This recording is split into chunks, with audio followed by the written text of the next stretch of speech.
नमस्कार दोस्तों, मैं अजय पाल आप लोगों का स्वागत अपने YouTube चैनल अजय इंसान पर कर रहा हूं। आज कंप्लीट स्ट्रेटजी, कंप्लीट गाइडेंस समझने की कोशिश करेंगे। एसएससी जीडी का एग्जाम आप किस तरह से पहली बार, चाहे बिगिनर हैं या आप एक दो बार दे चुके हैं, किस तरह से पहली बार में ही निकाल सकते हैं। मैं यूं ही बातें नहीं कर रहा हूं, मैंने भी जीडी का एग्जाम 3 बार दिया है और तीनों ही बार निकाला है। 2022, 2023, 2024 तीनों बार हमने अच्छे नंबरों के साथ एसएससी जीडी को एग्जाम को क्वालिफाई किया है। एक एक सब्जेक्ट को समझने की कोशिश करूंगा और हर एक सब्जेक्ट का कंप्लीट कॉम्प्रिहेंसिव आपको आइडिया दूंगा, और आप उतना तक फॉलो करते हैं तो निश्चित ही आपका एग्जाम ही नहीं बल्कि बहुत अच्छे मार्क्स के साथ निकलेगा। आप फर्स्ट प्रेफरेंस भी ले सकते हैं। जो भी आने वाली भर्ती है जीडी के लिए, उसके लिए बहुत इंपॉर्टेंट रहेगा। सबसे पहले जीएस के लिए समझते हैं। तो जीएस में सबसे ज्यादा बच्चों को दिक्कत होती है, जिसने थोड़ा भी अपना मैथ वगैरह अच्छा कर लिया है तो वो जीएस के लिए थोड़ा कंफ्यूज होने लगता है, क्या पढ़ूं क्या नहीं। तो जीएस के लिए आपको जो नहीं पढ़ना, सबसे पहले करंट अफेयर एसएससी का किसी एग्जाम के लिए जीएस के लिए बहुत ही ओरिएंटेड आप ये चाहें कि करंट अफेयर कर लूं, ये करंट अफेयर का मैराथन ले लूं, ये वो ले लूं, ऐसा बिल्कुल नहीं लेना है। अगर करंट अफेयर आपको करना भी है तो आप कोई बुक ले आएंगे, मैगजीन ले आएंगे, उससे कर लेंगे। वैसे एसएससी का करंट अफेयर पढ़ा हुआ बहुत कम ही, रेयर फंसता है। लेकिन आपको बाकी सब्जेक्ट करने के लिए, अगर आप हिंदी मीडियम से हैं तो नवीन शर्मा सर को फॉलो कर लीजिए जीएस के लिए। उन्होंने पहले आपको बेसिक एक बार जीएस पूरी पढ़नी है। तो सबसे पहले आप सिविक्स पढ़ लेंगे, क्योंकि सिविक्स का सिलेबस भी कम है और सिविक्स के जो नंबर ऑफ क्वेश्चन आते हैं एग्जाम में वो भी काफी अच्छे आते हैं। तो सिविक्स सबसे पहले पढ़ लीजिए, यानी कि पॉलिटी जब आप पढ़ लेंगे पूरी, तो पॉलिटी के बाद आपको काफी ज्यादा क्वेश्चन एग्जाम में बनने लगेंगे। लेकिन पॉलिटी पढ़ने के बाद हिस्ट्री कर लें, इस तरह से सब्जेक्ट वाइज सब सब्जेक्ट कंप्लीट कर लें। इकोनॉमिक्स वगैरह ये सब सब्जेक्ट कंप्लीट कर लें। अगर आप हिंदी मीडियम से तो नवीन शर्मा सर से कर सकते हैं। अगर आपको इंग्लिश मीडियम की बहुत चीज़ें अच्छी कनेक्ट करते हैं आप, तो परमार एसएससी सर से कर लें।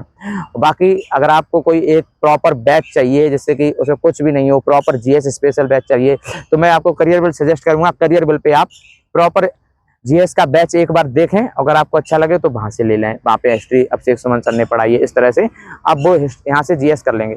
जब ये जीएस आपकी कंप्लीट हो जाएगी बेसिक, तो आप नवीन शर्मा सर ने कुछ प्रैक्टिस सेट चलाए हैं, वो 10 से 20 प्रैक्टिस सेट एसएससी जीडी के लिए आप जरूर देख लेंगे, जिससे कि आपको आइडिया लग जाएगा कि एग्जाम में क्वेश्चन किस तरह के आते हैं और उन एग्जाम में हॉल पे बैठे हुए उस समय क्वेश्चन को कैसे टैकल करना है। तो ये यहाँ से जीएस की हो गया हमारा।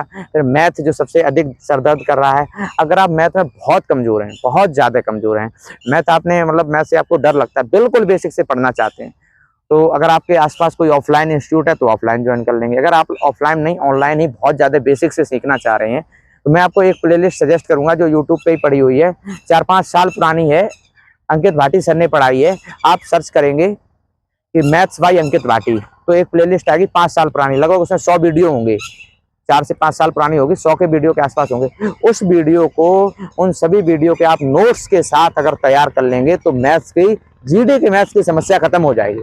आपका जीडी का मैथ इजीली कवर हो जाएगा। सिर्फ अब आपको प्रैक्टिस करने की जरूरत रह जाएगी। अगर उतना कर लेते हैं, वो वीडियो की वो प्लेलिस्ट अगर कंप्लीट कर लेते हैं बिल्कुल मैथ से, अगर आपको थोड़ा बहुत मैथ आता है, थोड़ा बहुत आप कनेक्ट कर लेते हैं, थोड़ा बहुत सीख लेते हैं, तो आप यूट्यूब पे किसी भी टीचर को अच्छे से देख लीजिए कि मैथ के लिए आपके इसके साथ ट्यूनिंग अच्छी बैठ रही है या इसके साथ अच्छी बैठ रही है, तो उस टीचर के साथ जुड़ सकते हैं। अगर बिल्कुल बेसिक से है तो अंकित भाटी सर ने एक बहुत पुरानी प्लेलिस्ट है, तो आप उससे जुड़ सकते हैं। और रीजनिंग आप किसी भी टीचर से, जिस भी टीचर से आपको समझ आ रही हो, उस टीचर से आप चाहे यूट्यूब पे एक प्लेलिस्ट सर्च करेंगे, बहुत सारी प्लेलिस्ट आपको मिल जाएंगी, बहुत सारी प्लेलिस्ट मिल जाएंगी। उनमें से कोई एक प्लेलिस्ट पकड़ के आप पूरी कर डालिए पहले। अगर आपने पूरा कर रखा है तो वेल एंड गुड, फिर आपको रीजनिंग के ज्यादा प्रैक्टिस करने की जरूरत नहीं है, सिर्फ मॉक देने हैं। और नहीं तो अगर नहीं कर रखा है और आप बहुत अच्छी रीजनिंग करना चाहते हैं और किसी भी एग्जाम को निकालने के लिए करना चाहते हैं, तो आप किसी टीचर का रीजनिंग का एक बैच ले लीजिए। चाहे आप करियर बिल से बैच ले लीजिए, पीयूष वार्ष्णेय सर का या अरुण सर का, या फिर रोजगार विद अंकित से, RWA से ले लीजिए किसी भी टीचर का, या फिर यूट्यूब से के सेशन से, कैसे भी एक बार रीजनिंग कंप्लीट कर लेनी है, फिर वो लाइफ टाइम आपकी हो जाएगी, फिर केवल प्रैक्टिस की रह जाएगी। रीजनिंग के बाद कुछ बच्चे चूज करते हैं हिंदी, कुछ बच्चे करते हैं इंग्लिश। तो पहले हम हिंदी की बात कर रहे हैं। हिंदी के 15 क्वेश्चन ऐसे आएंगे, आप बिल्कुल नहीं पढ़ेंगे फिर भी कर डालेंगे। 15 नहीं तो 12-13 तो क्वेश्चन ऐसे आएंगे जो आप बिल्कुल नहीं पढ़ेंगे, क्योंकि जो उसमें पैराग्राफ आता है 4-5 नंबरों का, वो बहुत ईजी आता है, वो आप कर लेंगे। 2-1 मुहावरे आते हैं, वो आप ईजी कर लेंगे। सिनोनिम अगर आपने पढ़े रखे हैं, पर्यायवाची वगैरह, तो भी कर लेंगे। लगभग 10 से 12 क्वेश्चन आप इजीली कर लेंगे। लेकिन बाकी के बच्चे, अगर एसएससी जीडी एग्जाम को क्वालिफाई करना है, क्वालिफाई के साथ फाइनल मेरिट में आना है, तो आपको लगभग हिंदी का पूरा करना होगा, हिंदी का भी पूरा करना होगा, रीजनिंग का भी पूरा करना होगा। मैथ में 1-2 कट जाए तो कोई दिक्कत नहीं। तो हिंदी का पूरा करने के लिए आप एक एक प्रीवियस ईयर जितने भी जीडी के आए हैं, एक आप वो पीडीएफ डाउनलोड करेंगे, वो प्रीवियस ईयर क्वेश्चन सब एक बार पढ़ देंगे और सबकी प्रैक्टिस कर लेंगे। और जब आप देखेंगे एक कहीं से भी मिल जाएगी, आप वो पीडीएफ कहीं से भी ले सकते हैं। आरबीई रिवोल्यूशन करके एक चैनल होगा टेलीग्राम पे, आप उसमें जाएंगे, डालेंगे एसएससी जीडी के पीडीएफ, तो एसएससी जीडी की पीडीएफ आप उसको उसमें मिल जाएगी, आप वहाँ से वो पढ़ लेंगे। और वहाँ से पढ़ने के बाद हिंदी आपकी कवर हो जाए, मतलब हिंदी के प्रीवियस ईयर क्वेश्चन हो जाएंगे। नहीं तो आप किसी टीचर से अगर पढ़ना चाह रहे हैं तो टीचर से पढ़ लेंगे हिंदी। जैसे ही वो कवर हो जाएगी, फिर आप हिंदी के सेक्शनल मॉक लगाएंगे।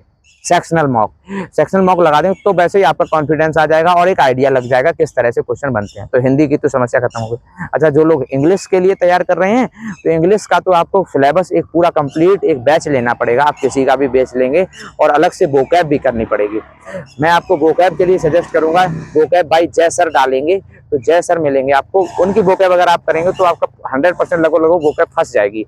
और कॉम्प्रिहेंशन पार्ट नियॉन वाली मैडम से कर सकते हैं, और ग्रामर का पार्ट आप किसी से भी कर सकते हैं, गोपाल वर्मा सर का बैच लेके कर सकते हैं। लेकिन इसमें जो मेन चीज है एसएससी जीडी के सिलेक्शन में, क्योंकि इसमें क्वेश्चन है ज्यादा और टाइम है कम, तो क्वेश्चन ज्यादा टाइम कम को कवर करने के लिए एक ही तरीका होता है, जो कि मॉक टेस्ट।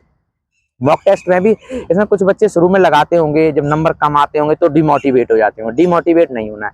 अगर आप पूरा मॉक टेस्ट नहीं लगा पा रहे हैं और दिक्कत हो जा रही, तो आप केवल सेक्शनल मॉक टेस्ट लगाएंगे। जैसे मैथ का लगा लिया, मैथ का कभी रीजनिंग का लगा लिया, कभी हिंदी का लगा लिया, कभी जीएस का लगा लिया, इस तरह से लगाइए। तो आप मॉक टेस्ट लगाएंगे, और जो आईडब्ल्यूए फ्री मॉक टेस्ट कराता है संडे को, वो जरूर देंगे, क्योंकि उस मॉक टेस्ट से आपको थोड़ा थोड़ा ये आइडिया होगा कि आप कंपटीशन में कहाँ स्टैंड कर रहे हैं। तो आप जरूर ध्यान रखेंगे, आपको फ्री मॉक जरूर देने हैं। और मॉक टेस्ट जितने भी ज्यादा मॉक टेस्ट लगा लेंगे, उतने ही ज्यादा प्रबल चांस होंगे आपके सिलेक्शन के, और उतना ही अच्छा रैंक ला सकते हैं आप। जितना ज्यादा मॉक लगा लेंगे, तो मॉक तो बहुत जरूरी है। तो अगर और भी कोई क्वेरी है आपको इससे रिलेटेड की, और भैया ये सब्जेक्ट कैसे करें, ये सब्जेक्ट कैसे करें और कैसे हो सकता है, तो वो आप हमसे कमेंट में पूछ सकते हैं। लगभग इतना अगर आप कर लेंगे जितना मैंने बताया है, तो आपका मैक्सिमम स्कोर होगा, एकदम स्कोर इंक्रीज होगा, आपको बहुत इंप्रूव देखने को मिलेगा।